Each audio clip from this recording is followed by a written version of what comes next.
surprised that hasn't happened yet, to be honest.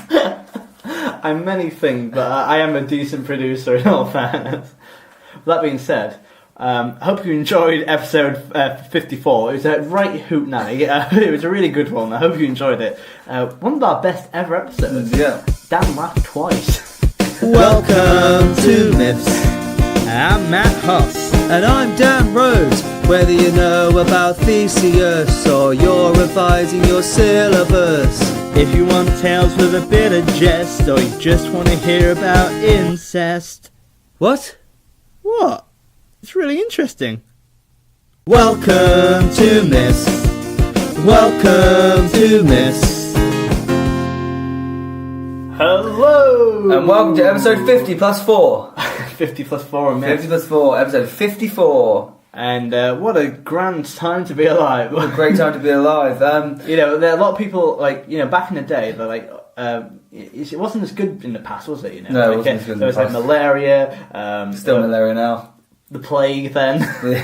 Sorry, they didn't have iPhones back in the day, did they? No. So this is, and now, because of the future, I bet people in the past are like, I wish I had a mythical-based podcast I could listen to. Like, Dave, what's a podcast? Shut up. You know what I mean? The future's great. Last week, to commemorate episode 53, we discussed celebrities that died aged 53. Oh, God, no. So today we're going to discuss celebrities that are born aged 54. I was just thankful. Just so thankful you didn't go down that route.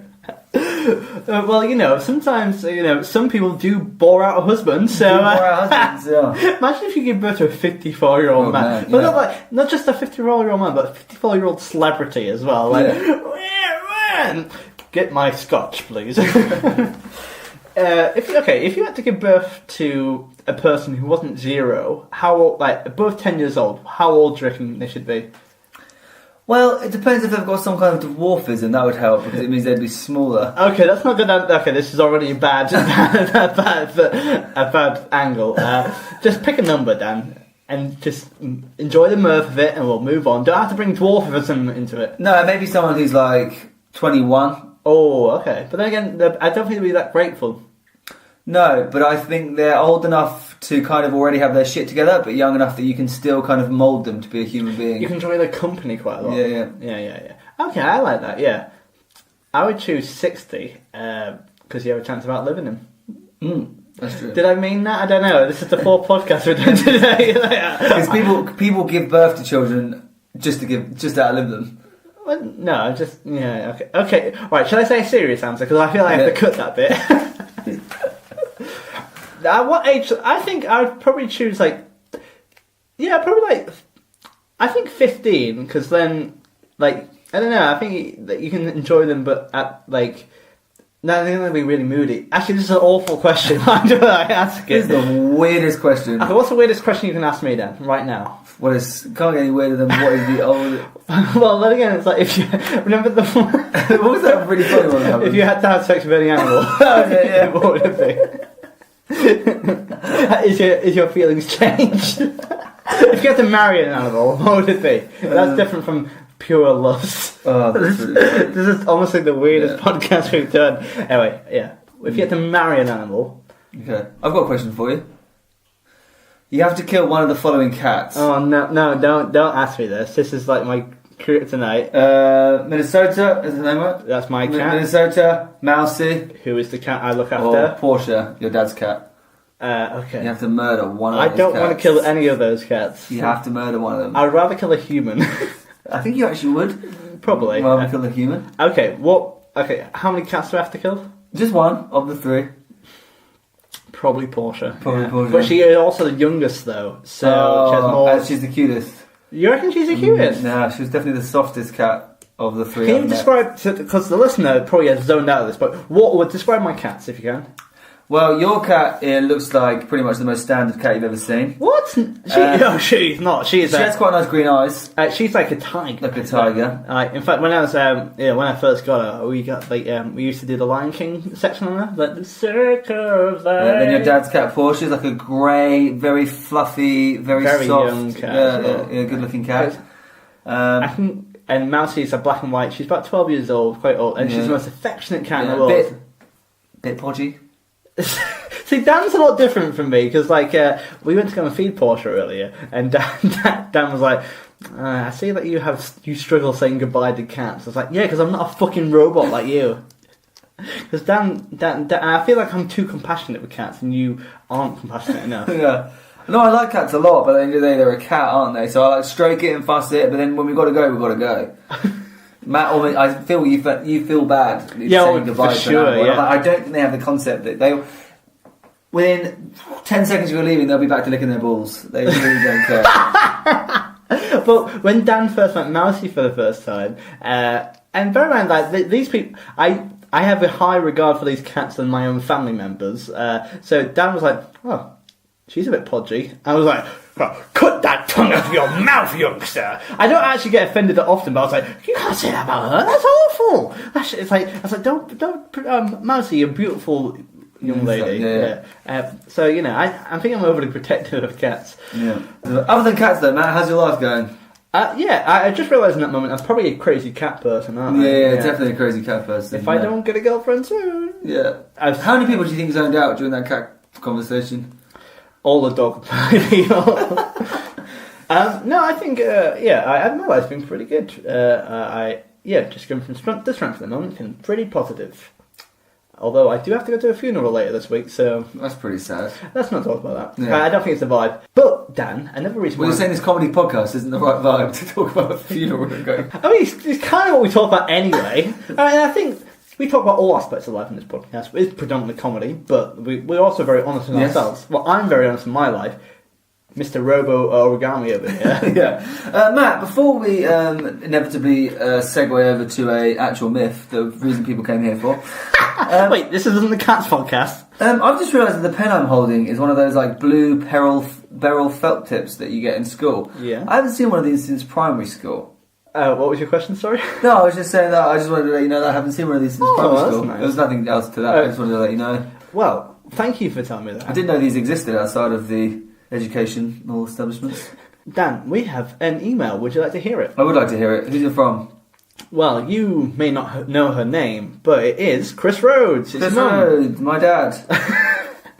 Who I did think was your dad when you first emailed in. That was very embarrassing. Yeah. I didn't know I forgot my mum's first name. Skip over that. It's fine. Firstly, I hope you're doing well, Chris. Chris is a serial emailer, and I have to say she's...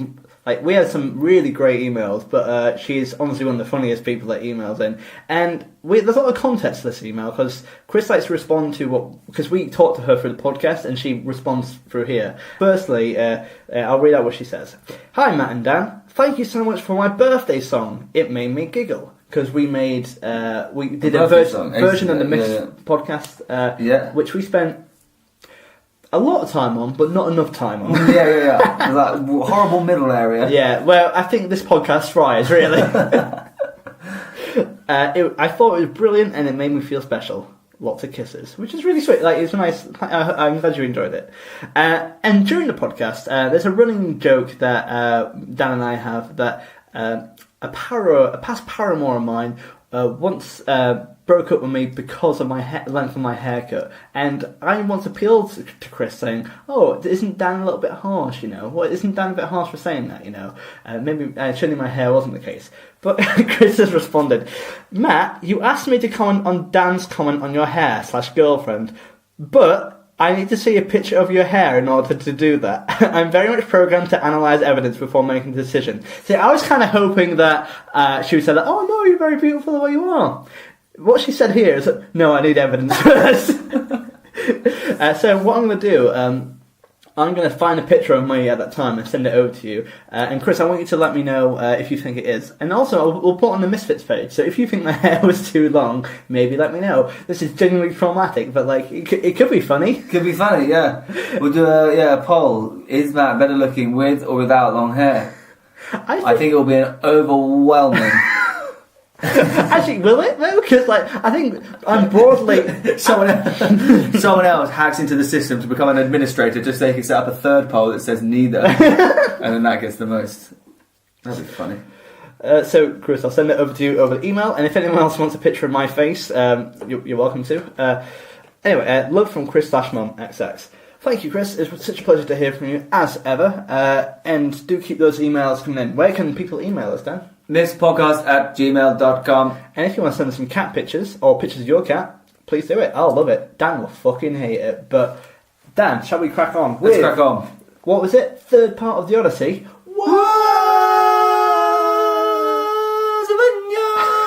It sounded like we've fallen on a well there. Yeah. Welcome to the Odyssey, where we meet a man stranded at sea, searching for home with varying success. Why didn't he just book a National Express? Alright, but buddies. So this is part 2 of part 3. Part 2 What? of a podcast in which we're going to do part 3 of the Odyssey. Oh, I see. This is the second section. Section of a podcast episode where we do part 3.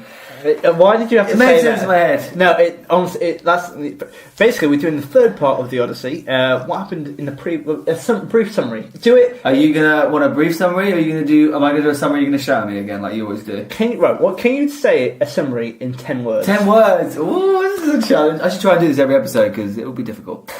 10 paragraphs. how about you do it in 10,000 words? Do it in 20 words and 10, and 5 and 1. Okay. So 20 words. 20 words. Can you keep a score, please? I can't count. Okay, yeah. I love how you looked around for something to use and then remembered you had fingers. In bad at maths, mate. Yeah. Maybe that's why left you. You can't remember where your fingers are. Okay, so Odysseus got captured by Calypso, returning home from Trojan War. That's 10. Yep. Okay. He has since been found, but what happened to him? Question mark. You kind of on the right. You missed out the Phaeacian people, and they had like the games stuff like that. That was the bit that found him. Yeah. Okay. So do that in 10 words now. Oh my good god, that probably was it hard. That was hard. What's his name? Odysseus. Is it? You keep on saying Oedipus, by the way. Yeah, I keep on saying Oedipus or Ulysses in Roman. Should we clarify that quickly? Just clarify that. Odysseus is the Greek version of the name, and Ulysses is the Roman version of the name. So, if you see Ulysses, like in the Aeneid, it means Odysseus. Okay, 10 word recap. Odysseus has had a difficult time. Let's find out why. I like it because for the last portion of Woven so far, it's kind of like you're previewing it, even though it's a recap. Yeah, you're like, see what happens in the future. Yeah. Okay, one word. Should we do 5 and 1? 5 words. 5. Odysseus was on an island. You're getting less. Okay, 1 word? Yeah. Journey. That's actually really good. I would love to know if anyone understood that recap. I mean, firstly, you should understand that recap, listeners, because hopefully you're here because you've listened to the other 2 parts. Imagine it's like a week ago. So basically, he's found on this island of Phaeacia, helped by Nausicaa. After being trapped on the island, he's set free by Calypso.